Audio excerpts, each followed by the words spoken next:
What happens when a billionaire CEO, feared in boardrooms and envied in headlines, catches a fainting secretary in his arms and realizes in that fragile moment, his life may never be the same? This is not just a story of power and wealth. It is the story of Lucas Whitmore, a man with everything except the one thing he didn't know he longed for: a family. And it is the story of Emily Carter, a single mother fighting exhaustion, unpaid bills, and the weight of a sick parent yet holding on with quiet dignity. Their worlds could not be more different, the cold luxury of a penthouse versus the cramped warmth of a Brooklyn apartment. But fate collides in the most unexpected ways. What begins with a collapse in a gleaming office hallway soon spirals into courtroom battles, whispered rumors, and choices that could tear them apart. Will Emily risk her heart and her daughter's future for love? Will Lucas risk his empire for a chance at belonging? And in a city where money buys everything, can love prove itself priceless? Stay with us as we uncover a journey of heartbreak, courage, and redemption. Don't forget to like, share, and subscribe before we dive into the story. The morning air in Manhattan carried a sharp chill, the kind that stung the skin and made even the wealthiest city dwellers wrap their scarves tighter. The sky was pale gray, and the towering buildings of Midtown stood like frozen sentinels, indifferent to the lives moving below. Inside the polished glass doors of Whitmore Enterprises, warmth and brilliance replaced the cold. The marble floors gleamed, the air smelled faintly of leather and expensive cologne, and every surface seemed to echo power. This was the empire of Lucas Whitmore, a man known in business circles as both genius and tyrant. Lucas, at 45, was a figure who inspired both admiration and fear. His reputation stretched across boardrooms from New York to London. He was tall, with hair just beginning to gray at the temples, which only sharpened his distinguished appearance. His suits, tailored in Milan, fit like armor. And yet, beneath all that polish, there was a man who went home to an empty penthouse every night, where silence greeted him more faithfully than any friend or lover ever had. To most of his employees, Lucas Whitmore was untouchable. His gaze was enough to silence a room. His clipped words could close a deal or end a career. He never lingered on small talk, never noticed the faces of the secretaries who typed his letters or fetched his coffee. At least, not until that morning. Emily Carter had been working at Whitmore Enterprises for only 3 weeks. She was 34, recently moved from Texas with her little girl, Sophie, and her aging mother, Margaret. Life in New York was nothing like the quiet town she had left. The rent in Brooklyn devoured her paycheck. The subway rides were long and crowded, and the constant worry over her mother's fragile heart weighed on her like a stone she could not set down. She carried herself with quiet dignity.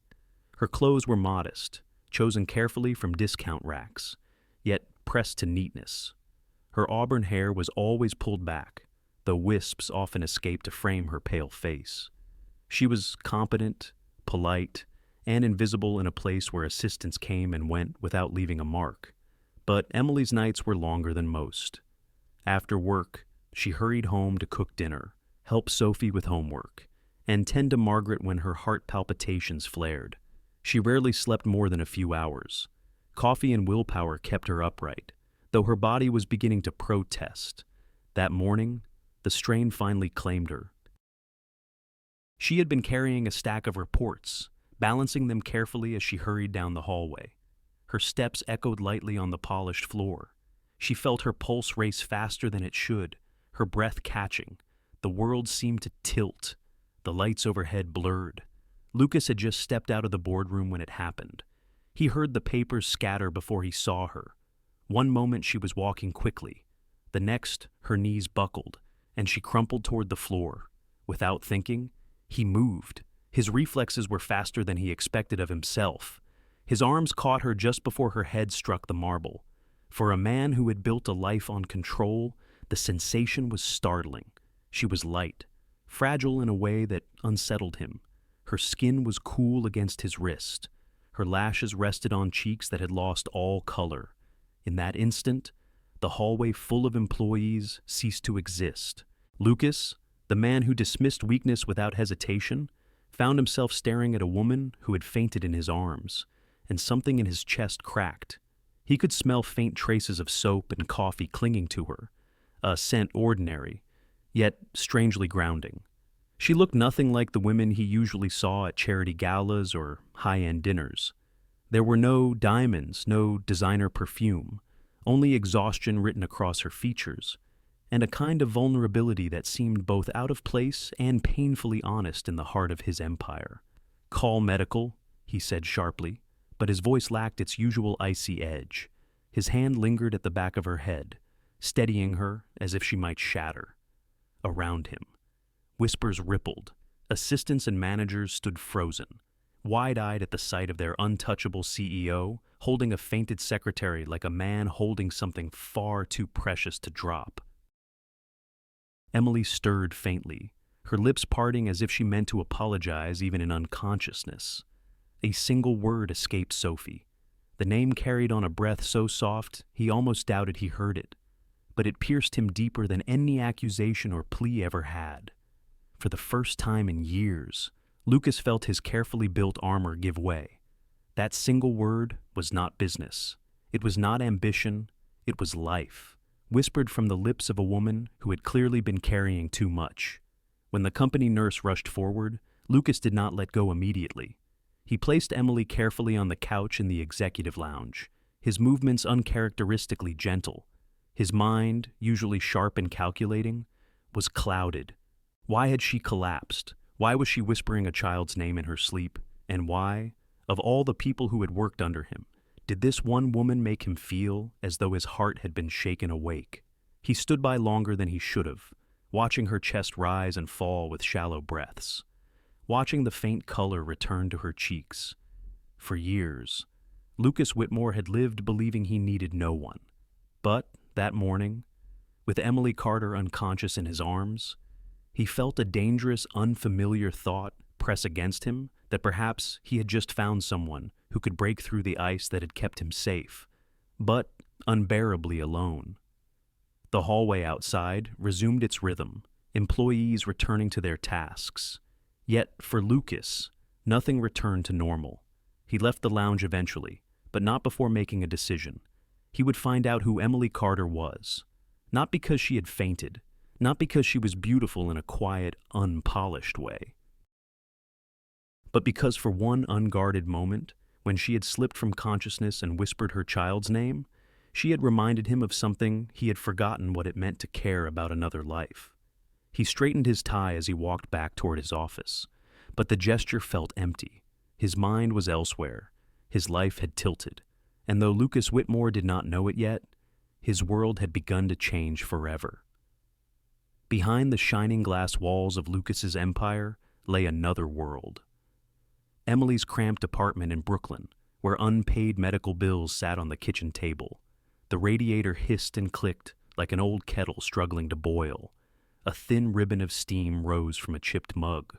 The kitchen window fogged where the January air pressed against the glass. On the refrigerator, Sophie's crayon drawings tried to brighten the room, stick figures holding hands. A red heart with the word home spelled a little crooked. Beneath the magnets, a pharmacy receipt curled at the edges. The total read like a dare, $286. Forzialna due at pickup. Emily stood in her robe, hair twisted into a quick knot, fingers skimming the neat stacks on the table, rent notice, utility bill, hospital statement, the pamphlet about heart medication. She had read so many times the fold had turned white. She set the mail aside and opened a plastic pill organizer, checking the day's dose for her mother. 2 small tablets, one larger oval, one tiny white circle that felt like a luxury every time she held it. She counted them twice, then a third time, because accuracy was its own kind of prayer. "Morning, Mom," she said softly. Margaret sat in a worn recliner that had learned the shape of her. A knit blanket covered her knees. Her skin had the pale sheen of someone who tires easily, but her eyes were clear. She held a dog-eared paperback and a pair of reading glasses that slid down her nose whenever she smiled. "Smells like oatmeal," Margaret said, the words breathy but cheerful. With cinnamon, Emily answered, and half a banana. We'll save the other half for later. She spooned oatmeal into 2 bowls. She poured a smaller portion into a third, then hesitated, and put the spoon down. Breakfast for herself could wait. She added a splash of milk to Sophie's bowl and traced a smiley face with cinnamon, because some mornings needed small kindnesses no matter what the bank account said. Sophie patted in on sock feet, hair messy, pajamas covered in tiny stars. She climbed onto a chair and swung her legs while she ate. "It's cold, Mommy," she said through a mouthful. "Bundle up," Emily said. "Double socks. I'll warm your sweater in the dryer for a minute." Sophie grinned at that, as if a warm sweater could beat January itself. She finished quickly and hopped down, her little hands rinsing the bowl with the seriousness of a surgeon. "Nana, did you sleep okay?" "Like a cat in a sunbeam," Margaret said, and Sophie giggled. The sound loosened something tight in Emily's chest. After breakfast, Emily took Margaret's blood pressure with a cuff she had bought online. The numbers flickered. She recorded them in a small spiral notebook, its cover bent, its pages lined with neat columns of dates and readings. She listened to her mother breathe, the way a daughter learns to hear what even machines might miss. "Today's a good day," Margaret said. "Don't you worry." Emily nodded. Worry had become a background hum. You learn to do dishes, braid hair, and iron a blouse to that hum. She checked the time. Too close. She rinsed the oatmeal pot and put on coffee she wouldn't drink. Her stomach had learned the trick of pretending to be full. Sophie returned wearing a sweater too big, sleeves pushed up, backpack bouncing. Emily knelt to button her coat, her fingers lingering on each plastic circle as if gratitude could be sewn into thread. She tucked the half banana into a bag for an after-school snack. "Today is library day," Sophie announced. "I'm going to pick a book about oceans." "Oceans it is," Emily said. Waves and whales and everything blue. They rode the elevator down. The lobby smelled faintly of old carpet and winter air carried in on people's coats. On the sidewalk, the wind bit at their faces. Emily pulled Sophie's hat lower, kissed the top of it, and they hurried toward the subway. The city roared around them, delivery trucks, sirens far away, the haunting rattle of a train beneath their feet. New York never asked how you were. It asked how fast you could move. Emily left Sophie at school with a hug that lasted 1 heartbeat longer than usual. She walked to the station, joined the cluster of commuters, and let herself be carried downtown in a crush of wool, leather, and coffee lids. She kept one hand on the pole and one on her bag where she had tucked the pill organizer, because losing that would mean starting the day over with a prayer and a panic. Whitmore Enterprises rose like a promise above the avenue. Inside, the floors shone like mirrors and the reception desk looked like a sculpture. Emily's shoes squeaked softly on marble as she crossed into the world where every surface glowed. She checked her watch, widened her stride, and slipped into the bank of elevators that carried employees to their floors with silent speed. At her desk, she breathed in and chose calm like a coat. Emails already waited, rows of small fires that needed a steady hand. She typed, organized, proofread. She scheduled a call in London, a lunch she would never eat, a car service that wasn't for her. She lifted her mug and took a sip of coffee that had cooled and gone stale. The bitterness was a kind of mercy. It kept her alert. Mid-morning, her phone lit with a notification from the hospital billing portal. She didn't open it, not yet. She folded the phone face down, as if that could hold the debt at bay. She chewed a single cracker she found in her desk, then thought of Sophie's after-school snack and put the second cracker back. Across the floor, glass reflected the city like a second weather. Lucas's office sat at the far end, door closed, his name etched on steel. People lowered their voices when they passed. Emily kept her eyes on her work, but she felt the weight of that door the way you feel a storm before it breaks. Lucas, for his part, noticed what he had not noticed before. It happened in glimpses. The way Emily's shoulders lifted and fell when she thought no one was watching. The careful economy of her movements, each task done precisely, nothing wasted, as if time itself were a precious item to be rationed. The way she pinched the bridge of her nose in the shadow of her computer screen, then straightened and smiled when someone approached. At lunch, when others left for the steakhouse on the corner, she stayed. She refilled the copy paper, reset conference chairs, wiped a faint coffee ring from the polished table with a napkin she folded into a small square. She took a call, voice steady, then leaned her forehead on her hand for 10 seconds. Eyes closed, as if those 10 seconds were a pocket of sleep she could afford. That night, in his penthouse, Lucas stood before a wall of windows and watched the city glow. The living room was quiet enough to hear the soft tick of a clock he never looked at. A takeout container sat on the counter, lid closed, food untouched. He poured a glass of sparkling water and didn't drink it. He checked his phone, then set it down on the marble that seemed to echo the emptiness back at him. He could still see the moment in the hallway when Emily had folded into his arms like a bird shocked from the sky. He could still hear the faint whisper of a name Sophie breathed not as a word, but as a plea. He had told himself he would forget it. He hadn't. Instead, he found himself drifting back to it as if to a page he could not stop rereading. He tried to work. Numbers that had always obeyed him blurred. He closed his laptop and walked the length of the room, the soles of his shoes silent on the hardwood. He had everything anyone could want. He had people who answered before he finished asking. He had a calendar so full no sadness could slip in. And yet, in the reflection of the glass, he saw a man standing alone, the city shining behind him like a distant galaxy. Back in Brooklyn, Emily washed the dinner dishes by hand, steam fogging the window again. Sophie hummed from the living room, building a zoo from shoeboxes and tape. Margaret dozed, a soft smile on her lips, breath slow and steady. Emily dried her hands on a thin towel and finally opened the billing app. Numbers marched down the screen, each line a reminder that love could be measured in dollars and due dates, whether you wanted it to be or not. She locked the phone and leaned against the counter. For a moment, she let herself think about the softness of the couch in the executive lounge, the strength of hands that had kept her from the floor. Embarrassment warmed her cheeks. Gratitude cooled it.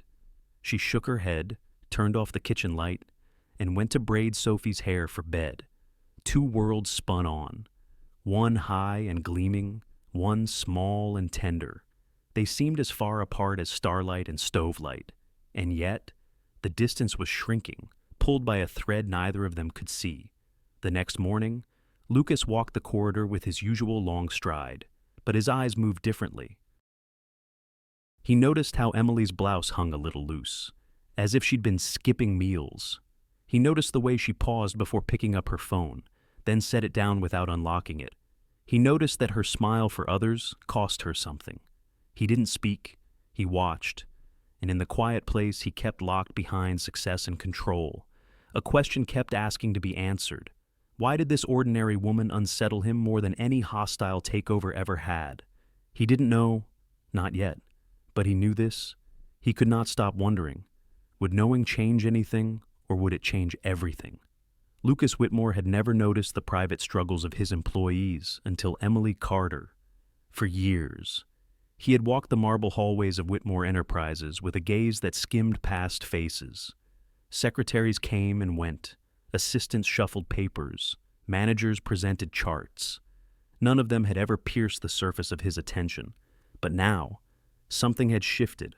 He caught himself noticing small things, an extra cup of coffee cooling on Emily's desk, the way her shoulders sagged ever so slightly after everyone else left, the faint pause she gave before lifting the phone as though bracing herself for news.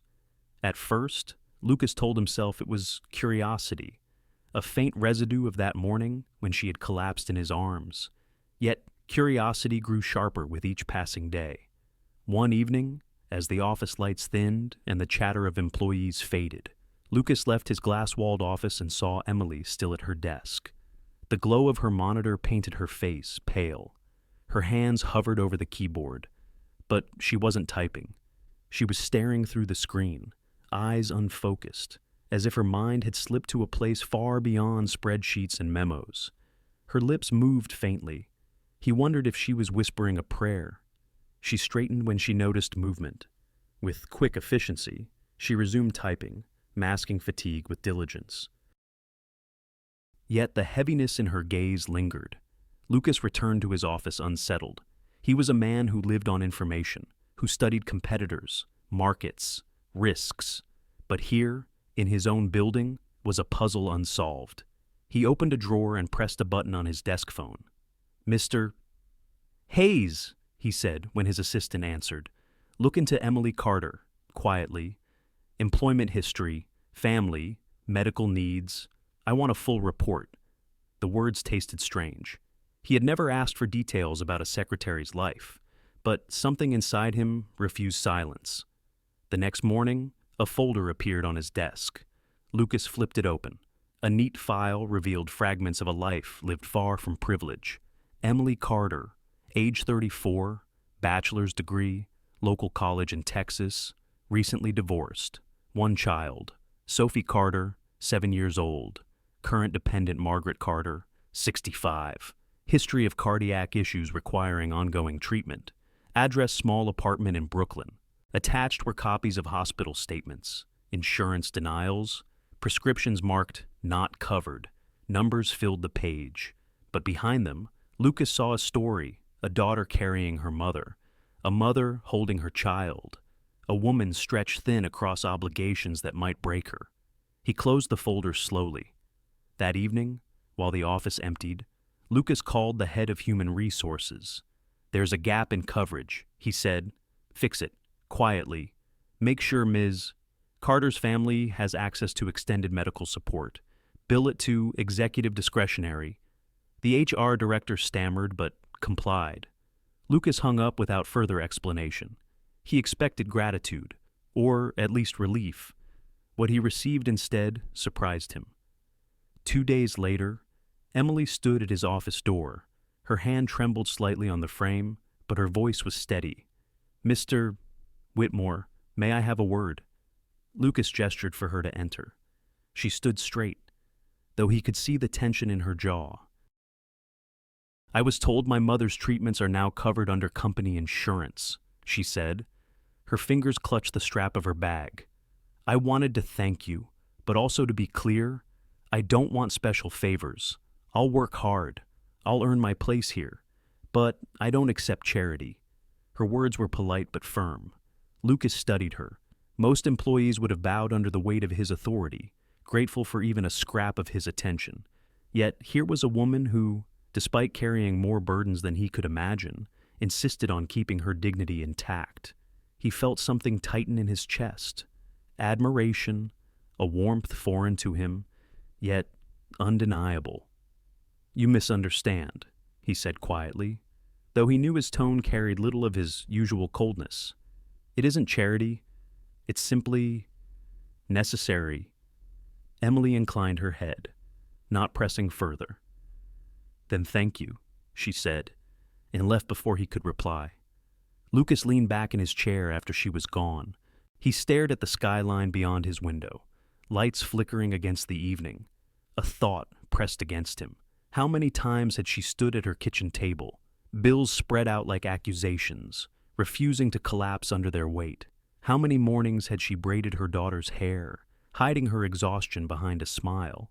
He found himself picturing her world, far from the gleam of his penthouse, the tiny apartment, the sound of a child's laughter trying to fill the silence of worry, a mother's fragile heartbeat echoing in the night, and he, a man who had never lacked for anything, could not stop thinking about her. From then on, Lucas watched. He noticed the small tremors when she lifted her coffee cup. He saw how she rubbed her temple with 2 fingers after long calls. He marked the careful way she carried herself, never asking for help, never letting her troubles leak into her work. Each observation chipped away at his detachment. He was used to boardroom battles, to acquisitions and negotiations. But here was a battle of another kind, a quiet war waged by a woman determined to hold her life together without surrendering her pride. And for reasons he could not yet name, Lucas Whitmore found himself wanting to stand on her side of the fight. Sometimes, the smallest voices soften the hardest hearts. The first time Lucas met Sophie, The lobby smelled like citrus cleaner and wet wool. It was late afternoon, the kind of New York winter day when the light turns pewter by 4 o'clock and the wind slides through the revolving doors like a thief. Emily stood near the long leather sofa with a little girl in a purple knit hat and starry backpack. Sophie held a library book to her chest and tapped one sneaker against the marble, a quiet, patient rhythm that said she knew how to wait without fuss. Lucas slowed. He hadn't planned to. His steps always measured time and purpose. Today they faltered. Emily looked up, steadying as if she expected a reprimand for bringing a child into the temple of glass and steel. Instead, Lucas only nodded. He felt strangely aware of his own hands, as if they were too big for this soft moment. Sophie smiled first. It was small and a little shy, the kind of smile that asks a question and trusts the answer. A paper star sticker clung to her mitten. It slipped free and landed neatly on his polished shoe. She stared, then looked up at him as if she had stepped on a royal crest. "I like your sticker," he heard himself say. "It's for being brave at the dentist," she whispered, as if bravery might disappear if spoken too loud. Then, with solemn care, she peeled the star from his shoe and pressed it onto the back of her hand. "You can borrow it if you need it." Lucas laughed. It came out short and surprised, a sound he barely recognized. Emily's eyes widened and then softened. The knot at the base of her neck seemed to loosen a fraction.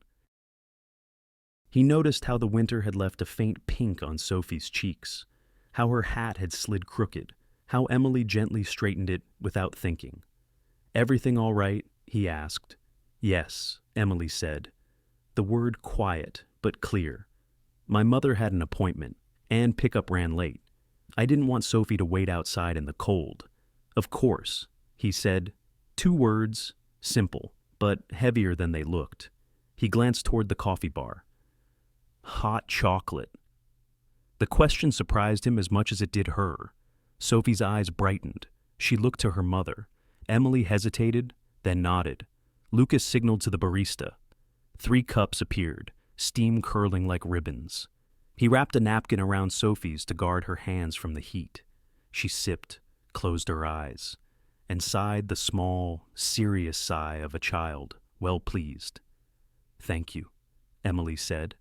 Gratitude softened the fatigue in her voice. He meant to leave it there a moment, nothing more. Yet still he lingered, listening to Sophie point at the lobby's tall ficus and the giant black and white photograph of the Brooklyn Bridge.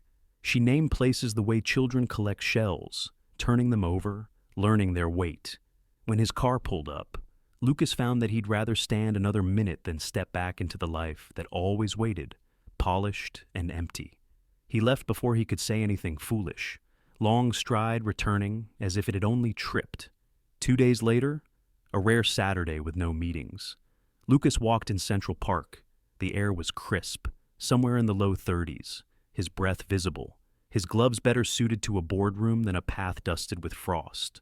He took the loop near the zoo to quiet a restlessness he could not shake. The city made different noises here. Children laughed and pigeons fluttered up like gray confetti, and the cold had the bright bite of a clean sheet. He saw them before they saw him. Emily in a navy coat, scarf tucked close. Sophie in a pink hat this time, skipping every other step, mittened hands windmilling as she told a story with her whole body. They stood at a cart and bought ice cream because children don't measure joy by the thermometer. Sophie chose vanilla in a sugar cone, and the first lick turned her nose a tiny, comic white. "Mr. Whitmore," Emily said when she noticed him. Surprise warmed her voice into something gentler than formality. "We didn't expect to see you here." "I didn't expect to see me here either," he said, honest without thinking. He nodded at Sophie's cone. "A bold choice. It's for celebrating." Sophie said, "I finished my ocean book." "What's your favorite ocean?" he asked. "The biggest one," she said. "So, there's room for all the whales." He smiled. It wasn't the polished public smile he used for cameras. It was smaller, crooked, the kind that comes from the inside out. Emily watched, something like relief passing through her, as if a knot she'd grown used to had come undone. They walked together for a while. Sophie hopped on every low boulder like a mountain climber, careful but fearless. Lucas kept an eye on the patches of ice and adjusted his pace to Sophie's. It felt new to move through the world at a small person's speed. He found he didn't mind. The path curved, and the wind tugged at Emily's scarf.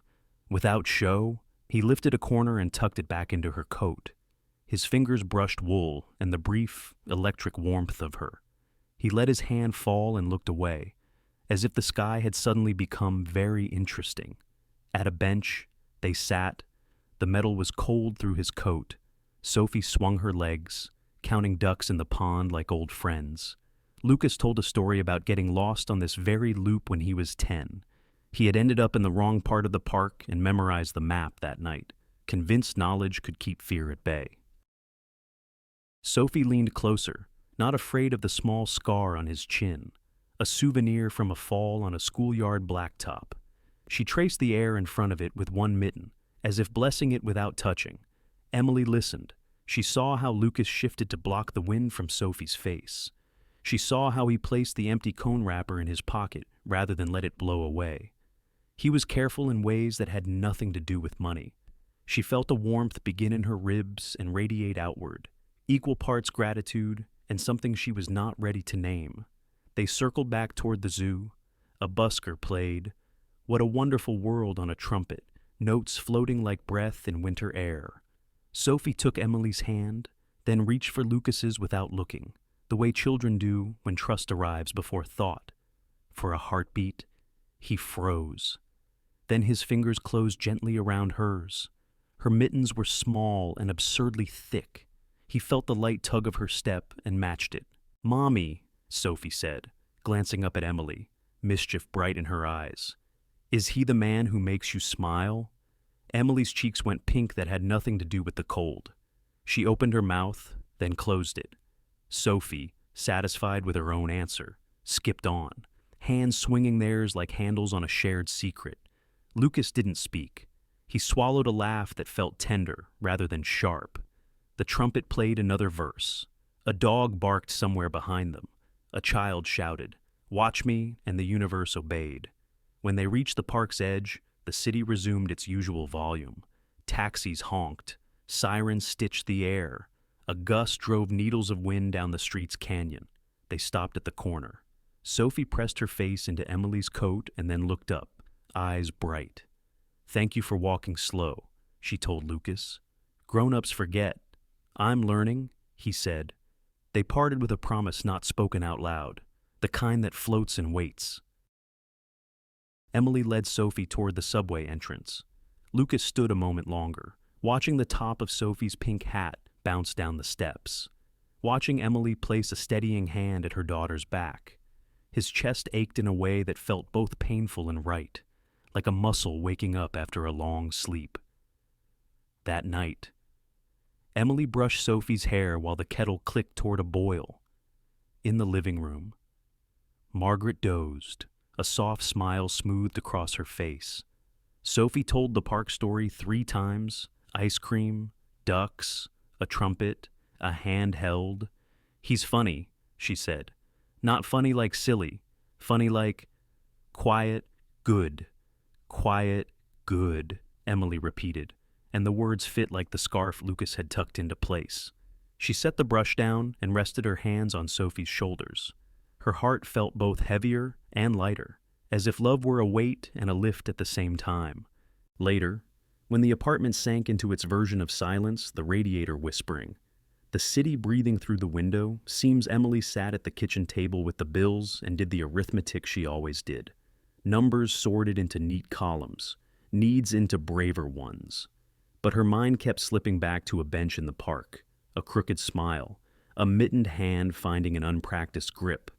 Somewhere across the river, high above the streets, Lucas stood at his window and looked at the city lights while remembering a paper star sticker and a child's serious gift of bravery. He touched his chin without thinking and felt the old scar under his thumb. He imagined the sound of a trumpet and the way Emily had looked away and then back, as if hope needed a moment to gather itself. They would sleep, and morning would come with its usual demands. They would pretend their hearts had not moved, and yet something had cracked and let in light. A seed had been planted in the cold. It would not look like much at first, only a softness, only a slowing of a man's stride, a warming of a woman's guarded smile. By the next sunset, a phone would ring with news no one wanted, and the night would test how deep that softness ran. But for now, in the thin, bright hush between days, a small voice had done its work, and two lives had begun to turn toward one another. Tragedy comes uninvited, forcing hearts to show their truest strength. It was just after 9 on a Tuesday night when Emily's phone rang. She had been folding Sophie's laundry at the kitchen table, neat little piles of shirts and socks. When the call came, the number on the screen made her heart seize the hospital. She answered with shaking hands. "Your mother has been admitted," the nurse said. "Severe arrhythmia. We need you here as soon as possible." The world narrowed. She shoved the clothes back into the basket, grabbed her bag, and told Sophie to get her coat. The subway ride blurred, Sophie clutching her library book while Emily prayed under her breath. At the ER, the smell of antiseptic and the echo of hurried footsteps made everything feel unreal. Margaret lay on a gurney, pale and trembling, wires tracing her heartbeat across a monitor. Emily reached for her hand. It was cool, papery, but still squeezed back faintly. "The doctors recommend surgery," the nurse explained. "Tonight, but we'll need authorization and—" She hesitated, eyes flicking to the chart. "The insurance doesn't cover all of it. You'll have to arrange payment." The words landed like stones. Emily nodded, though her knees threatened to give way. She signed forms with a pen that felt too heavy. Her mind raced credit cards maxed, savings gone, bills waiting at home. She pressed her palms to her eyes, willing herself not to fall apart.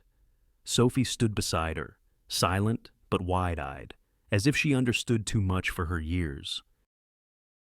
When Emily stepped into the hallway, she nearly collided with a figure she had not expected. Lucas Whitmore stood there, tall and out of place in his tailored coat, his presence drawing startled looks from the staff. "Mr. Whitmore." Her voice cracked on his name. "I heard," he said simply. "Sit down before you fall down." She shook her head. "I can't. I don't know how to pay for this." "You don't need to." His tone left no room for argument. He strode to the admissions desk, spoke a few clipped words, and laid down his black card. The clerk's eyebrows shot up, but the paperwork moved quickly after that. Emily watched, torn between gratitude and pride, her throat tight. She wanted to tell him no, to insist she could manage, but the image of her mother's fragile chest rising and falling stole the words. Instead, she whispered, "Thank you," and the tears she had been holding back finally spilled. Lucas returned to her side. Without ceremony, he placed a steady hand on her shoulder. "You're not alone," he said quietly. The hours stretched. They sat together in the harsh light of the waiting room. Sophie dozed with her head in Emily's lap, a blanket draped across her small body. Emily stared at the clock, listening for footsteps that would bring news. Lucas stayed. He didn't check his phone. He didn't leave for a driver or an office or the penthouse waiting uptown. He sat, coat folded on the chair, hands clasped loosely, eyes steady on the door that led to surgery. Emily broke the silence once, voice trembling. "She raised me alone, worked 2 jobs. She never complained. Now, I can't even give her what she needs without... She stopped, ashamed of the sob that rose. Lucas shifted closer. He had never been good with comfort, yet his arm moved almost on its own, wrapping around her shoulders, anchoring her against the storm. Emily pressed her face against his chest, tears soaking into the fine wool of his shirt.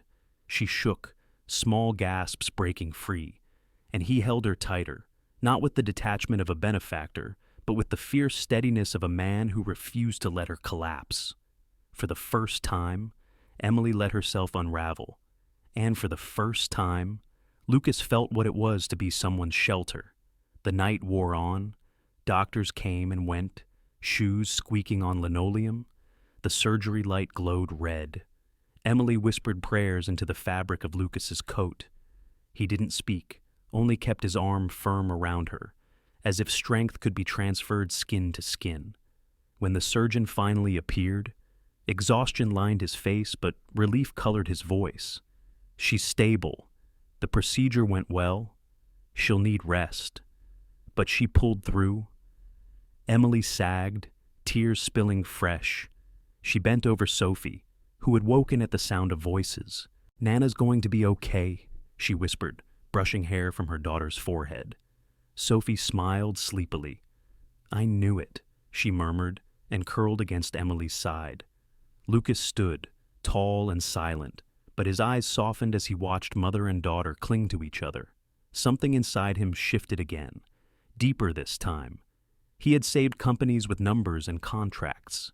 Tonight, he had helped save a life. The difference settled heavy in his chest, both humbling and fierce.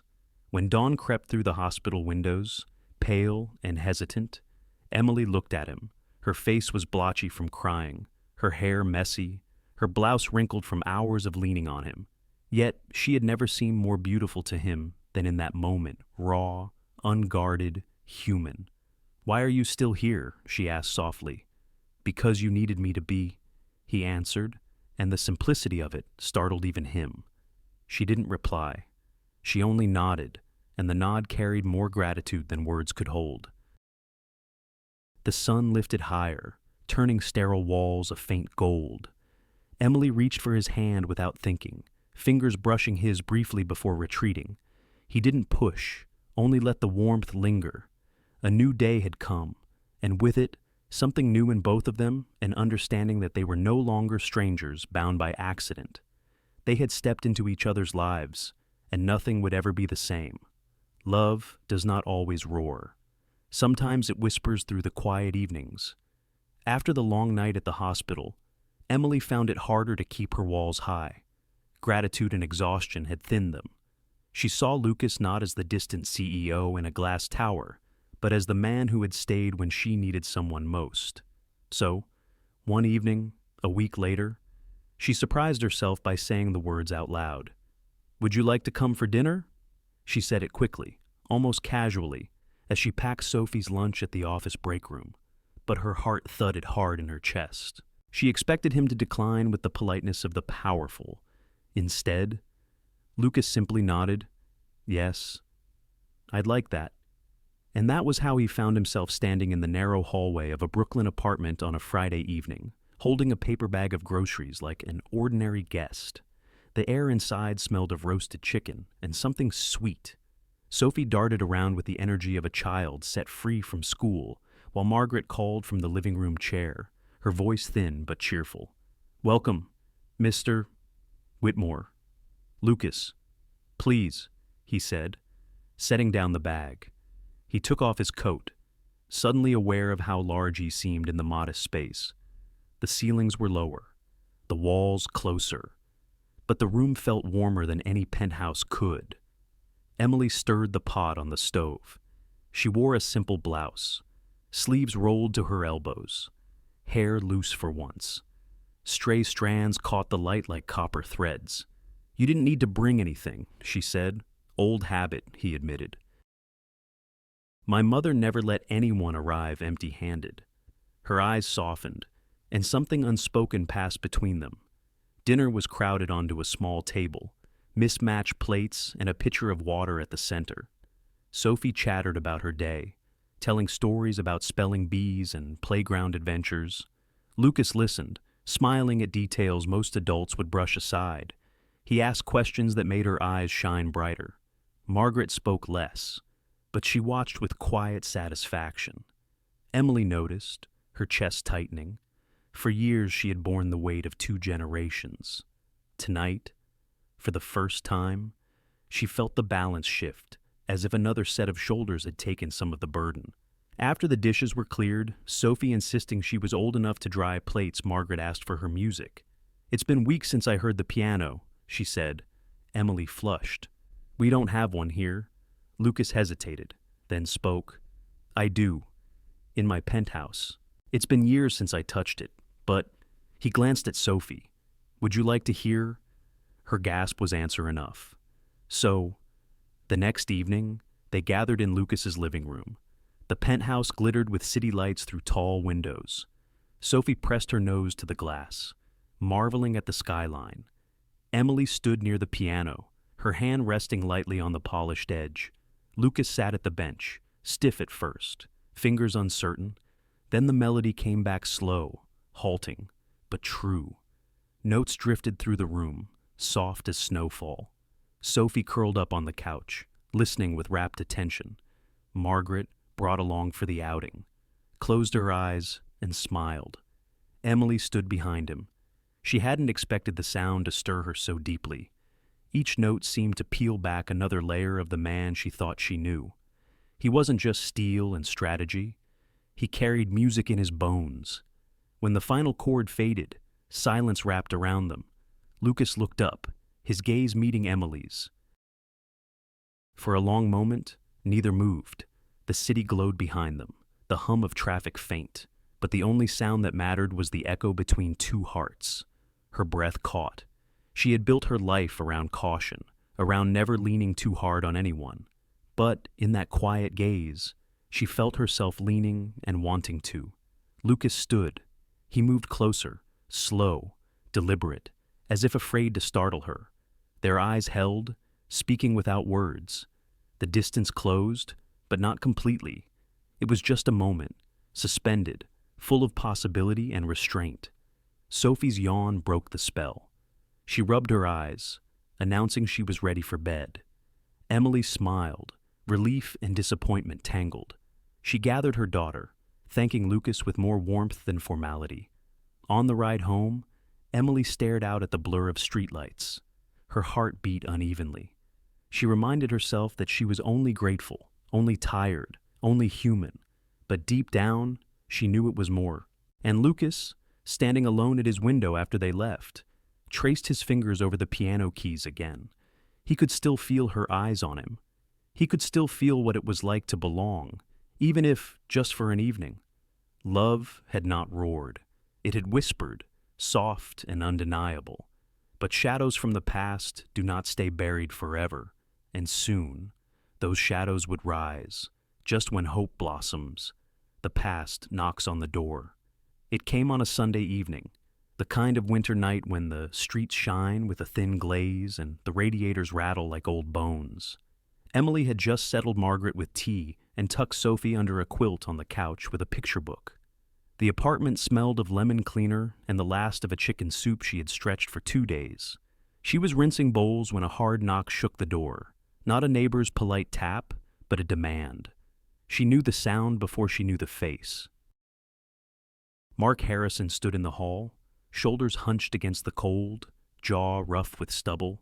His eyes slid past Emily's shoulder, taking in the smallness of the space, the lamp's soft light, the tidy stacks that said a woman had fought to make dignity out of less. He smiled without warmth. "Been a while," he said. Emily kept her voice even. "Sophie's here. Keep it civil." He leaned on the doorframe as if the wood belonged to him. "Relax. I came to talk like adults." Sophie peered over the back of the couch. Emily met her eyes. "Stay with Nana," she said gently. "I'll be right here." Emily stepped into the hall and pulled the door almost closed behind her, leaving a small slice of light. Mark's breath smoked in the air. He smelled faintly of beer and the cologne he wore when he wanted to impress someone. "I hear you've landed soft," he said. "Whitmore Enterprises, fancy boss, fancy address, even fancier friends." "It's a job," Emily said. "That's all." He snorted. "Sure. You always did know how to make the most of an opportunity." She felt the old heat rise in her face. She swallowed it down. "What do you want?" "Mark." He lifted his hands in a mock shrug. "A father's rights, for one. I've been thinking about Sophie. A child needs stability, a bigger place, better schools, maybe even a trust. A man like your boss could help with those things." The message under the words was easy to read. Emily folded her arms across her chest. Sophie has stability. She has school. She has love. She doesn't need you dangling money you don't have. He leaned closer, voice lowering. But your boss does. And people talk. They talk about the company car outside your building some nights. They talk about a certain secretary going through the private lobby. You think I can't connect dots? Her stomach dropped. She saw the grand piano, the city lights, Sophie's pink hat pressed to the glass. She had not thought of cameras or doormen who liked to gossip to earn a tip. Shame fought with anger. She did not owe this man an explanation. "Go home, Mark," she said. "You are not welcome here when your first sentence is a threat dressed as concern." He smiled again. Thinner this time. "You always were proud. It's cute. Here's the deal. You cut me in, a monthly amount. Or I file for joint custody and tell a judge you're mixing business with pleasure to get ahead. Maybe I also tell a few reporters. They love a story about a billionaire and the woman who caught him. Think how that plays at your office." He stepped back. "Tick-tock," he said. "I'll call you tomorrow." He left his breath and his cruelty in the hallway. Emily stood there with her hand on the door and her heart pounding in her throat. When she went back inside, Sophie looked up, wide-eyed. Margaret studied Emily's face, knowing more than Emily wanted her to. "It's fine," Emily said, and because she could not make it true, she made it calm. "It's over." It wasn't. By Tuesday, a blurry photo appeared on a gossip site. Emily, Sophie, and Margaret stepping into the private entrance of Lucas's building. The caption did the rest. Billionaire CEO's mystery assistant family. Night at the penthouse. The comments filled with strangers who knew nothing and said everything. At Whitmore Enterprises. Whispers rose and fell like a tide. In the elevator, 2 junior analysts stared at their shoes and then at Emily's reflection. She felt their eyes like dust. Lucas saw the post before noon. He crossed the floor with a look that made people part. "My office." "Now," he said, not unkindly. When the door clicked behind them, his voice dropped. "Are you all right?" Her mouth was dry. "It will pass." He set his phone on the desk, face down. "I can have it pulled." "You can't pull a rumor," she said. "You can only feed it." He watched her. He saw the hurt she hid, and the fight wrapped around it. "Let me issue a statement. Let me protect you." "Protecting me might hurt you," she said. "It might hurt the company. Your name lives differently in the world than mine." "Emily," she lifted a hand. "Please, let me think." In the afternoon, another knock, this time at the office, this time on the glass of her desk. Mark stood outside the security line, smug smile pressed to the glass, as if to remind her there were places he couldn't enter but could still poison. He held up his phone and tapped the article with a laugh. The guard moved him along. He left a message an hour later, clocks ticking. By evening, a man with a camera waited across from the Brooklyn building. His breath fogged in the air. He wore a hat pulled low and a jacket too thin for the cold. When Emily approached with Sophie's mittened hand in hers, the camera popped. The flash startled Sophie. Emily moved in front of her, body angled, voice even. "No photos of my child." "Is it true?" the man asked. "Are you with him? Did he pay your mother's bills?" Emily didn't answer. She ushered Sophie inside and locked the door with hands that shook. Margaret sat up straighter in her chair, alarm flaring and then softening as she saw their faces. Sophie's voice was small. "Why did the man take a picture?" "Because he was rude," Emily said. She crouched to Sophie's level. "It's not about you. You didn't do anything wrong." Sophie's eyes were wet. "I don't like it." "I don't either," Emily said. She hugged her daughter hard enough to feel the small, steady knock of her heart. That night, after Sophie fell asleep and Margaret dozed, Emily took out her old laptop. She opened a blank email. "Dear Mr. Whitmore," she typed. The cursor blinked. Her throat tightened. She thought of Lucas at the piano, of his hand on her shoulder in the hospital, of the way he had blocked the wind in the park without making it a gesture, She thought of the boardroom and the stock price and the clean, cold word reputation. She thought of her daughter's flinch at the camera's flash. She backspaced the greeting. She typed, Lucas, and then deleted that too. She closed the laptop and opened it again. She stared at her hands that washed floors, braided hair, signed forms, did not tremble when storms rose. They trembled now. Margaret's voice drifted from the doorway. You're not the one who should be ashamed, she said, quiet but firm. Emily looked up. If I walk away, I protect him. If I stay, I feed the fire. You don't feed it, Margaret said. He does. The one who's knocking and threatening, he is the blaze. Don't blame the light you found for the smoke that man makes. Emily swallowed. The words found a place to land, but fear still paced. What if this ruins Lucas? What if leaving ruins you? Margaret asked. And Sophie. She finally sees a man who stays. Do not teach her that good love must be thrown away to keep bad men quiet. Tears slipped hot and uninvited. Emily wiped them away with the heel of her hand. She turned back to the laptop. The blank space waited like a cliff. Across the river. In his penthouse. Lucas read the gossip again and again, each time resisting the old impulse to handle it with force. He held his phone. He typed 3 different statements and deleted them all. He went to the piano and pressed one key. Soft. The sound small in the large room. He pictured a narrow hallway in Brooklyn and a woman trying to decide whether to protect him by breaking her own heart. He put on his coat. Emily's email sat unwritten. Her finger hovered over the keys that would spell goodbye. In the living room, Sophie turned in her sleep and whispered, Mommy, like a prayer. The radiator hissed and then went silent, as if the entire apartment were holding its breath. Emily closed the laptop. She would speak to Lucas face to face. She would choose her words on a street where cameras could not twist them into captions. She put on her coat, kissed her mother's temple, and paused at Sophie's door. Snow had begun to fall, a thin sift over the city's hard edges. She stepped into the hall and pulled the door shut behind her. Between love and fear, she stood on the landing and felt both claim her.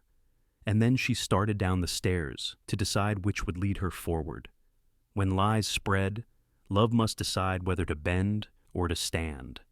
By Monday morning, Whitmore Enterprises felt less like a temple of glass and steel and more like a pressure cooker.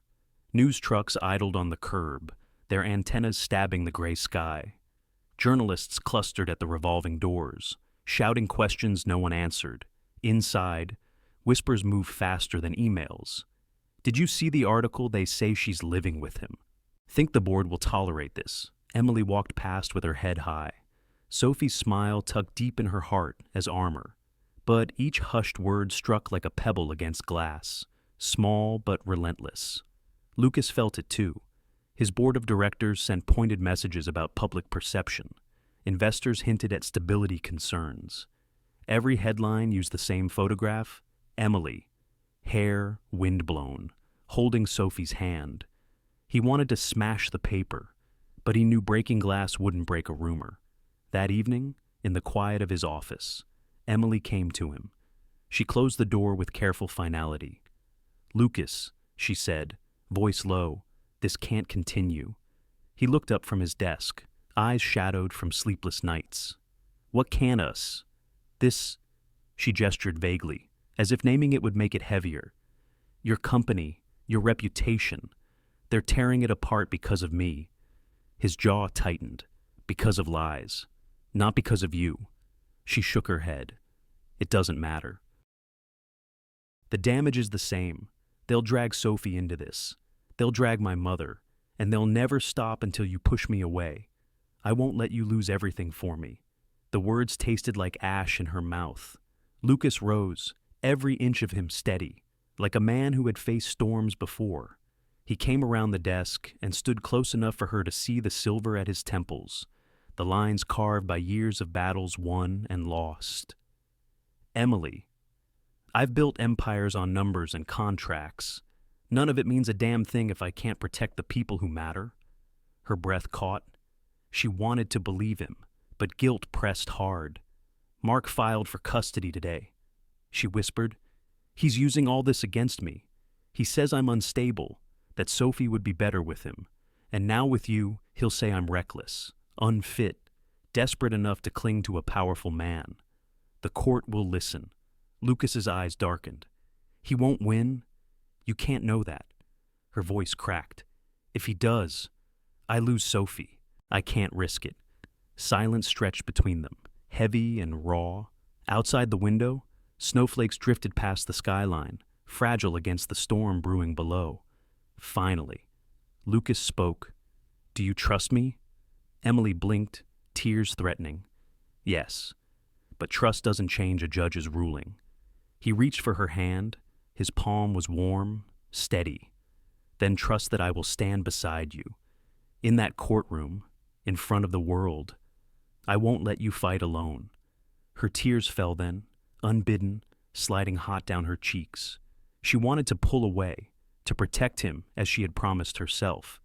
But her fingers tightened around his instead. Betraying the truth she had hidden, she didn't want to walk away. The days that followed blurred into a countdown. Papers filed, statements drafted, lawyers consulted. Emily sat through meetings where her life was dissected, her finances, her apartment, her hours, her choices. Each question felt like an accusation. Each answer felt like peeling back skin. At night, she lay awake listening to her mother's breathing in the next room, Sophie's soft murmur in sleep. She stared at the cracked ceiling and wondered if love was worth the cost. She thought of Lucas, steady at her side, and the thought both comforted and frightened her. Lucas bore the storm in his own way. Reporters shouted his name as he entered buildings. Analysts speculated about his personal entanglements. He had weathered hostile takeovers and economic downturns, but never something this intimate, this vulnerable, and still. He refused to retreat. One night, after a long strategy session with lawyers, Lucas drove to Brooklyn. Emily opened the door to find him standing in the hall with snow melting in his hair. He looked tired but resolute. "You should be home," she whispered. "I am," he said simply, stepping inside. Sophie ran to him, clutching a drawing of Wales. "I made this for you," she said. He crouched, taking the paper with care. "It's beautiful." Emily watched him, this man, who had boardrooms at his command, now kneeling on a worn rug, listening to a 7-year-old describe oceans. Something inside her cracked wider. Later, after Sophie was asleep and Margaret had retired, they sat at the kitchen table. Bills still lay stacked, but tonight neither reached for them. Lucas reached for her hand instead. "Tomorrow," he said, "we face him, but you won't be alone." Emily looked down at their joined hands. For the first time in weeks, she let herself believe it. Outside, the wind howled against the windows, rattling the panes. The storm had arrived, full and fierce. But inside, at that table, there was steadiness enough to face it. And as dawn crept closer, both knew the battle for Sophie, for truth, for love, would be decided in the courtroom. Inside the courtroom, love and truth faced their sharpest test. The courthouse smelled faintly of old paper and floor polish. Its high ceilings made every cough, every shuffle of feet, sound louder than it should. The benches creaked beneath the weight of people waiting, reporters filling the back rows like vultures smelling the promise of blood. Emily sat at the table for the respondent. Her hands clutched each other in her lap, knuckles white. She wore her best blouse, ironed twice until the fabric lay flat, though no fabric could cover the fear pressing at her chest. Beside her, Lucas sat tall and still, his suit sharp, his presence anchoring. Yet Emily felt small, as if every eye in the room judged her unworthy before a word was spoken. Mark entered with a swagger that made Emily's stomach twist. His lawyer, a man in a pinstripe suit with an oily smile, carried a stack of papers like weapons. Mark didn't look at Emily. He smirked at Lucas instead. a smirk that said this wasn't about Sophie, not really. It was about power. The judge, a gray-haired woman with glasses perched low, called the session to order. Her gavel struck once, and the room hushed. Mark's lawyer began. His voice was smooth, rehearsed. Your Honor, my client, Mr. Harrison, seeks custody of his daughter, Sophie Carter. He believes Miss Carter, while loving, cannot provide the financial stability, the environment, or the future that Sophie deserves. Miss Carter lives in a small apartment. She works long hours. She is, by all accounts, stretched too thin. Contrast that with Mr. Harrison, who has steady employment and a plan for his daughter's future. Emily's breath caught. Lies wrapped in polished words felt more dangerous than the blunt cruelty she knew. She wanted to stand, to shout the truth that Mark had left them, that he cared more for his pride than his child. But her throat locked. The lawyer went on, we also must consider the troubling association Miss Carter has with her employer, Mr. Whitmore. Rumors, photographs, speculation. Is this the example we wish for Sophie? That survival comes through attachment to wealth and influence? The words echoed. Emily stared at her hands. Her heart thudded so loudly she barely heard her own lawyer's quiet objection. Shame flooded her, even though she had done nothing wrong. Mark leaned back, satisfied. His eyes flicked toward Emily, smug. She felt her chest hollow. Then Lucas stood. The room shifted at once. Reporters leaned forward, pens poised. Even the judge looked over her glasses. My name is Lucas Whitmore, he said, voice steady. Yes, I am Miss Carter's employer. And yes, I care for her. Deeply. I have witnessed her devotion as a mother. I have seen the sacrifices she makes daily for her child and her mother. If wealth alone were the measure of parenthood, perhaps I would stand unchallenged. But I tell you, wealth is meaningless compared to the love this woman gives her daughter. Emily's eyes filled. He hadn't planned this. She knew. He was risking his name, his empire, for words spoken in public record. Lucas continued, I will not allow insinuations to stand unchallenged. Miss Carter's dignity does not rest on her association with me. It rests on her actions, her sleepless nights, her tireless work, her constant care. Sophie Carter deserves the mother who has never abandoned her. And I will stand by them both, no matter the cost to myself. The room buzzed, a hive of whispers. Reporters scribbled furiously. Mark's lawyer sputtered about relevance. The judge lifted a hand, silencing the noise.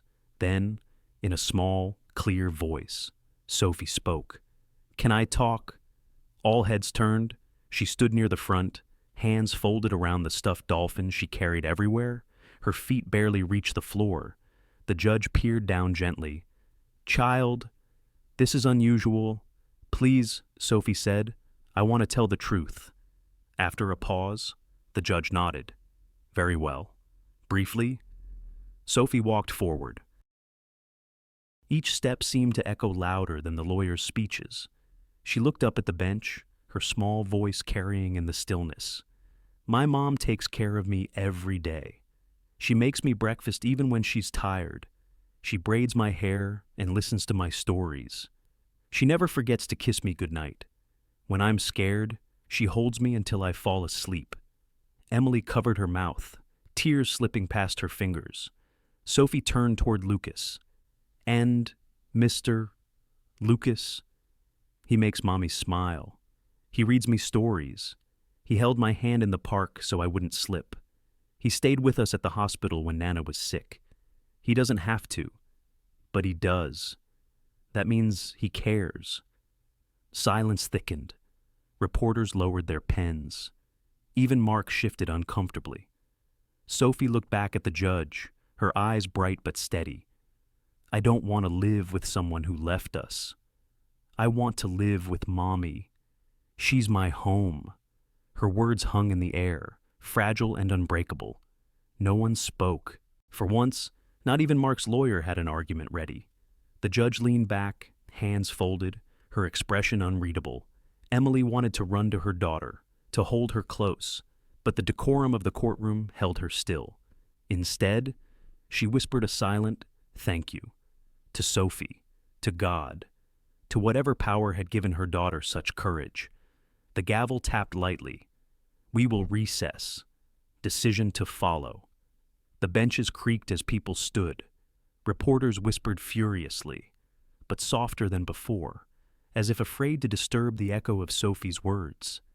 Emily turned to Lucas. Their eyes met, brimming with the same mix of fear and hope, the future balanced on a thin edge. And as the courtroom emptied, it felt as though every life inside waited for the next strike of the gavel to decide everything. When masks fall, the truth cannot be hidden. The courtroom was colder the next morning, or perhaps it only felt that way to Emily. The fluorescent lights hummed overhead. She sat at the respondent's table, hands clasped in her lap, steady this time, no shaking, no crumbling. She had cried all she would cry the day before. Today, she was ready to stand. Mark entered late, as if the room waited for him. His lawyer carried a new folder, thick with documents meant to wound. Mark smirked, confident, as if Sophie's words had been nothing but childish noise. He took his seat with a careless sprawl, eyes flicking to Emily, then to Lucas, daring them to believe they had won. The judge adjusted her glasses. Proceed, she said. Mark's lawyer launched into a speech about financial capacity and future security. He painted a picture of Sophie growing up in comfort, college tuition guaranteed, opportunities wide as the horizon. He held up Emily's modest income like a mirror meant to shame her. But something had shifted. Emily didn't flinch this time. She listened, spine straight, chin lifted. The words slid past her like wind against stone. Then Lucas rose. The hush was instant. His voice carried without force, calm but unshakable. Your Honor, with respect, what we've heard is not about a child's best interest. It is about appearances. It is about wealth used as leverage. But a parent is not measured by bank statements. He stepped closer to the bench. I know because I once believed money could fill every silence in my life. It did not. What filled it was the laughter of a little girl who trusted me enough to hold my hand. What filled it was the courage of a woman who has given everything, every day, without fail. Sophie Carter's home is not in numbers. It is in her mother's arms. Mark shifted, uneasy. The judge turned her gaze to him. Mr. Harrison, do you wish to add anything? Mark stood too quickly. Yes. Look, He cleared his throat, trying for sincerity. I just want what's best for my daughter. Emily's struggling. And frankly, she's letting herself get distracted. She's distracted how the judge asked sharply. Mark's jaw worked. She's entangled with her boss. Everyone knows it. It's inappropriate. It shows poor judgment. She's using him to cover her bills, to keep her afloat. That's not stability. That's desperation. And if he walks away, what then she can't provide on her own? A murmur rippled through the courtroom. The judge's eyes narrowed. And what financial contributions have you made, Mr. Harrison? Mark blinked. Well, I've had setbacks, business opportunities. But I plan to answer the question. Mark's voice thinned. None, not lately. And your visitation record. He shifted again. It's been complicated. Work travel. The lawyer tried to intervene, but the judge lifted a hand. Enough. Sit down. Mark's face flushed. His mask slipped. He muttered something under his breath about Emily always making herself the victim. Lucas spoke again, his tone sharper now. What you call desperation, I call devotion. Emily Carter has carried every burden you abandoned. She has raised Sophie alone. She has worked herself past exhaustion to ensure her daughter never feels unloved. That is not weakness. That is strength. Emily's throat tightened. She looked at Lucas, and in his eyes she saw not pity, but recognition, like he finally understood the weight she bore and admired it. The judge tapped her gavel lightly. The room stilled. I have heard enough. Time stretched thin, every second a taut string. The judge's voice was clear. Custody is awarded to Emily Carter, full and permanent. Mr. Harrison, You have demonstrated neither consistency nor genuine concern for your daughter's well-being. Miss Carter, despite financial challenges, has shown unwavering commitment, stability, and love. That is what defines a parent. The gavel struck, one sharp sound, final, for a heartbeat. Silence reigned. Then Emily's lawyer exhaled audibly. Margaret wept softly in the back row. Sophie clapped her hands once, small and fierce, before Emily gathered her into her arms. Reporters scribbled furiously, but their words seemed distant. All Emily felt was Sophie's warmth pressed against her chest, her daughter whispering, "We did it, Mommy," over and over. Mark stormed out, slamming the door, his footsteps echoing like a retreat. His lawyer followed, muttering. The smell of defeat trailed with them. Lucas remained. He did not look triumphant. He looked relieved, as if a weight he hadn't realized he carried had been lifted. Emily turned to him. Their eyes locked across the chaos of the courtroom. There was no need for words. Everything was there. The fight, the fear, the faith that had carried them through. She mouthed, "Thank you." He shook his head once, a small gesture. "Always." The room slowly emptied, leaving behind the echo of Sophie's laughter and the soft creak of wooden benches. Emily stood, Sophie's hand in one of hers, Margaret's frail fingers in the other. Lucas stepped beside them, tall, steady, belonging in a way he never had in all his gleaming boardrooms. The storm had passed, and though the world outside still carried its noise and its judgments, in that moment they knew they had stood against it and not broken. Together, they had won. Family is not only where we come from, but where love chooses to stay. The echo of the gavel still lived somewhere in Emily's chest, a small, steady drum that reminded her the storm had broken. The next morning felt different, even though the city sounded the same. Sirens stitched the air. A bus sighed at the corner. The radiator hissed in its usual rhythm. Yet, when Sophie slid into her chair for breakfast, she did it with a grin that reached both ears. "Do we still have victory pancakes?" she asked. "We do," Emily said, flipping one that shaped itself like a crooked heart. "Extra cinnamon." Sophie leaned over the table, solemn and delighted. For luck. Margaret sat in her chair with a blanket across her knees, color back in her cheeks. Her breath came easier now. The scar on her chest had faded to a pale line of stubbornness. She watched her girls, eyes bright, and reached for her pill organizer without prompting. When Emily handed her water, she squeezed her daughter's fingers. It was a small squeeze, ordinary and miraculous. Lucas arrived with a bag of oranges and a carton of eggs he had actually remembered to buy. He paused in the doorway, knocking once out of habit, even though habit was changing. "Come in," Emily called. Her voice held none of the old caution. It carried a welcome that warmed the hallway. He stepped inside and set the bag on the counter. The room was small, and he filled it not with power, but with the ease of someone expected. Sophie shot up and wrapped his waist in a fierce hug. "Real dad pancakes day," she announced. He swallowed, the words landing where he had never thought words could land. He bent and kissed the top of her head. Then, "I'm at the right address." They ate together at the wobbly table. Lucas poured syrup with a careful hand and cut Sophie's pancake into tidy squares. He listened while Margaret told a story from years before Texas heat. A broken fan, a bowl of ice cubes saved for a feverish child. He asked questions, not to fill silence, but to keep the thread going. The story ended with laughter that turned the apartment into something more than four walls. After breakfast, Lucas washed dishes with sleeves rolled to his elbows. He moved slower here. He let the soapy water scald his skin a little, as if heat could teach him something about staying. He rinsed plates and lined them on a towel. Emily dried beside him, their shoulders touching now and then in quiet, harmless sparks. They didn't name it, they didn't need to. The name was already in the room, written on every ordinary thing. Days slipped into a new rhythm. Lucas met Emily and Sophie at the corner after school, when he could. He learned the trick of tying a scarf so it stayed put on a windy day. He waited at the pharmacy for Margaret's refills and took the heavy bag without ceremony. He discovered the strange dignity of a grocery list. Each line, a promise milk, bananas, oatmeal, the exact tea Margaret liked. On Saturdays, he carried a small toolkit to the apartment, more eager than skilled. He tightened a cabinet hinge that had squeaked for years.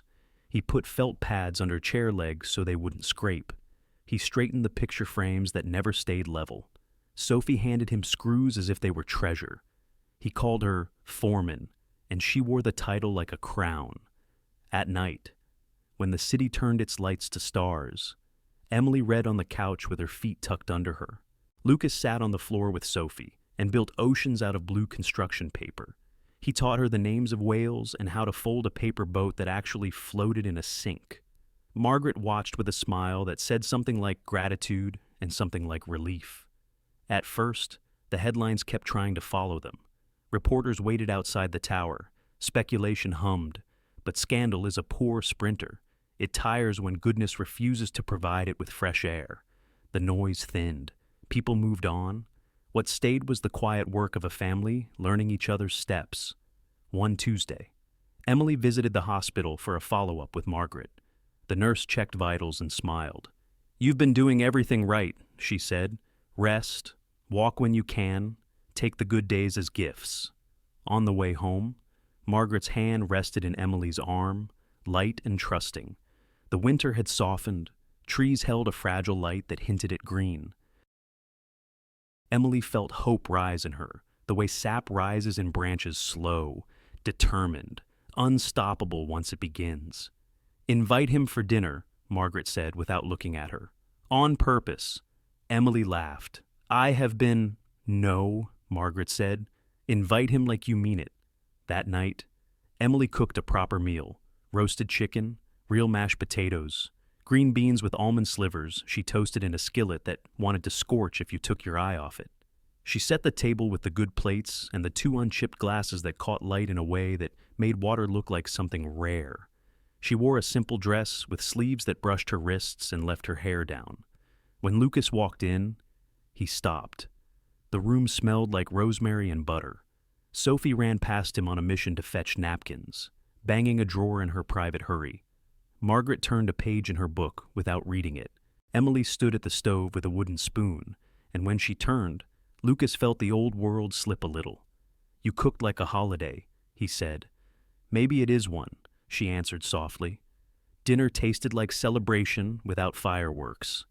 Afterward, Sophie pulled out a board game, and Lucas learned the rule that house rules always win.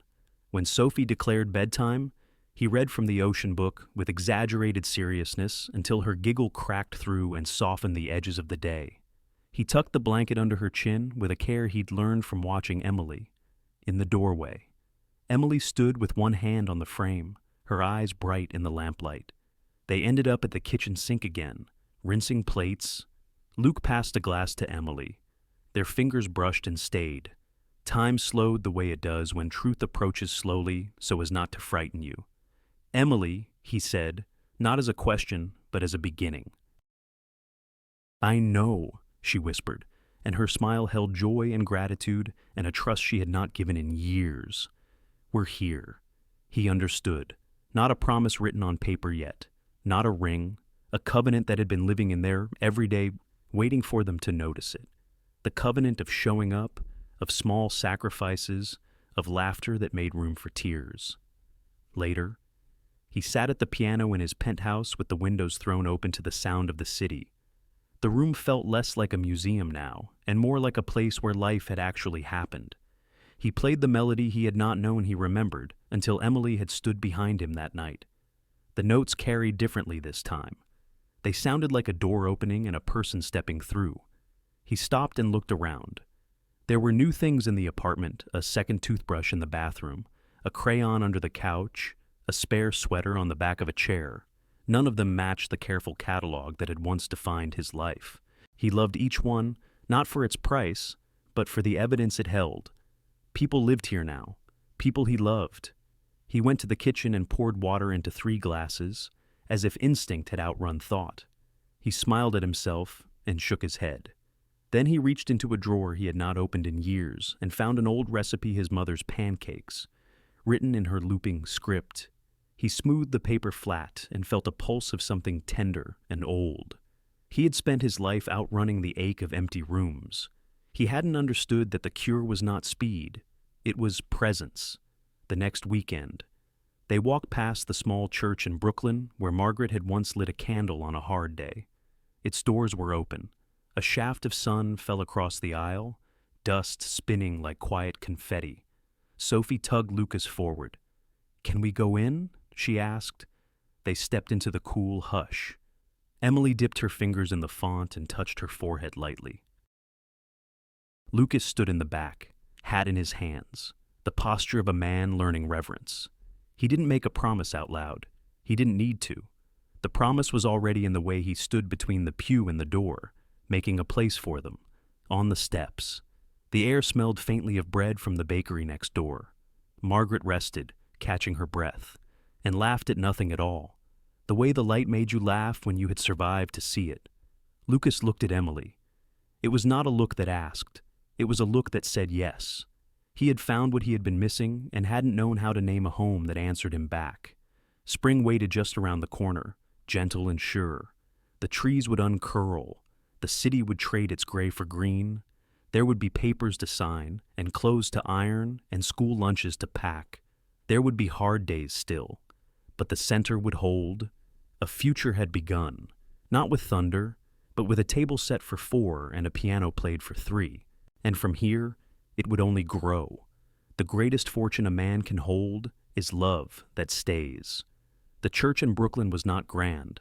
Its walls were simple, painted cream, with wooden pews that bore the polish of decades of hands resting in prayer. Sunlight streamed through stained glass, scattering soft colors across the aisle. A handful of neighbors filled the seats. The florist had placed jars of daisies along the window ledges, their bright heads turning toward the light. Emily stood at the back, her arm linked with Margaret's. She wore a dress the color of ivory tea, simple and unadorned, the fabric chosen more for comfort than spectacle. Sophie tugged at the hem, grinning in her flowered shoes, her hair crowned with a homemade wreath of baby's breath. The organ began a slow hymn. Heads turned. Emily's heart pounded, not with fear, but with a fullness she had never known.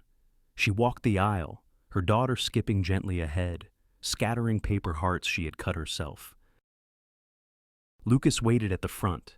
He wore a dark suit, but nothing about him was cold now. His eyes searched for Emily, as if she were the only soul in the room. When their gaze met, Emily felt steadiness flood her, stronger than nerves, stronger than doubt. Margaret kissed her daughter's cheek and settled into the front pew. Sophie darted to Lucas's side and pressed something into his palm before anyone else noticed.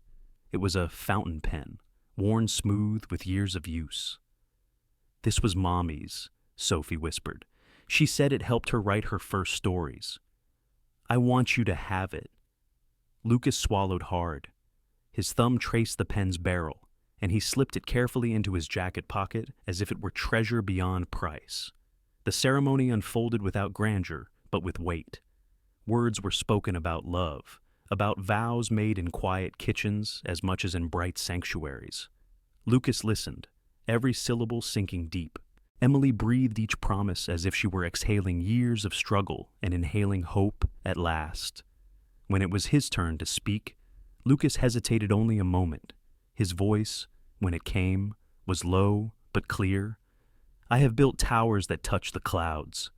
I have signed contracts worth more than most men dream, but none of it gave me what I found the day Emily Carter fainted in my arms. That moment, unexpected, inconvenient, unpolished, was when I realized I had been waiting for her all along. She brought me back to life. She gave me a family when I thought I'd never belong. And Sophie," he glanced down, smiling through the ache in his throat, "you gave me a name I never thought I deserved. Real Dad. I will spend the rest of my days proving it true." Emily's tears slipped freely now, not of sorrow, but of release. She spoke next, her voice soft but unshaking. I spent years believing survival was enough, that if I worked hard and kept moving, I could carry it all.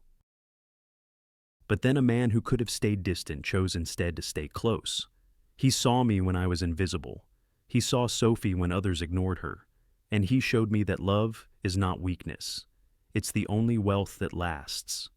The minister nodded, and the vows sealed themselves in the silence that followed, deeper than any signature. When Lucas lifted Emily's veil, the world hushed. Sophie clapped her hands once in delight. Margaret wiped her eyes with a lace handkerchief she had saved for this day. The kiss was not showy. It was steady, gentle, and sure. It carried the weight of sleepless nights, hospital corridors, courtroom battles, and laughter at a wobbly kitchen table. It carried everything they had been and everything they would be. Applause rose, not loud, but heartfelt. Neighbors smiled. Reporters had been left outside, the story theirs alone to tell. Afterward, they walked into the spring air, petals drifting from unseen hands. Sophie clutched Lucas's left hand and Emily's right, swinging their arms like a bridge she had built herself. Margaret followed slowly, her steps firm but steady, leaning on no one now. The reception was in the church hall, tables dressed with white cloths, food made by friends and neighbors. Children darted between chairs. Someone strummed a guitar. Laughter filled the room, weaving a tapestry richer than any ballroom could offer. Lucas gave a toast with water instead of wine. He held up Sophie's paper hearts, collected from the aisle, and smiled. "This is my fortune," he said simply. "Not stocks, not buildings. This—" Emily reached for his hand, her fingers threading through his. Sophie leaned against him, eyes heavy with joy and exhaustion. Margaret raised her glass of lemonade, voice firm to love that stays. As evening settled, Emily and Lucas stepped outside for a breath of air. The city hummed beyond, alive as ever.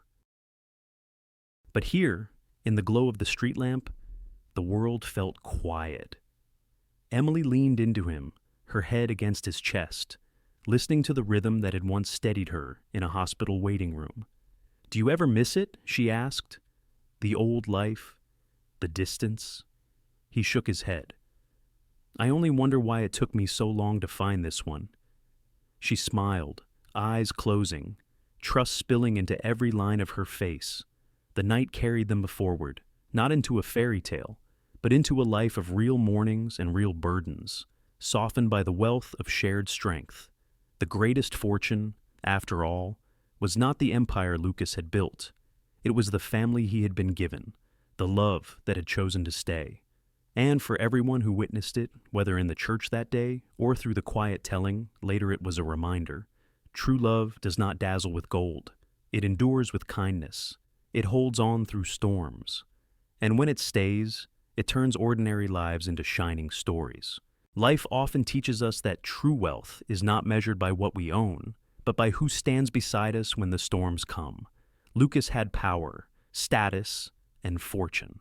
Yet his soul was empty until love entered quietly through the most ordinary doorway, a fainting secretary, a child's innocent smile, a mother's quiet courage. Emily, though burdened with hardship, carried strength born from love and dignity, showing that resilience and compassion can shine brighter than any bank account. Their story reminds us that families are not defined solely by blood, but by the choices we make to love, to protect, and to stay. It tells us that vulnerability is not weakness. It is often the place where real connection is born. For many of us, especially as we grow older, it is easy to measure life by accomplishments or possessions. But in the end, what matters most is simpler the laughter around a dinner table, the hand that steadies us when we falter, the promise that someone will not walk away when life gets hard. The lesson is clear. Love that stays is life's greatest fortune, and it is never too late to choose it. Thank you, dear friends, for staying with us through this journey of love, resilience, and hope. Stories like this remind us that even in the hardest seasons, kindness and faith can light the way. If this story touched your heart, please give it a like, share it with someone who might need encouragement, And don't forget to subscribe to our channel for more inspiring tales. Your support means the world to us, and together, we'll keep shining stories alive.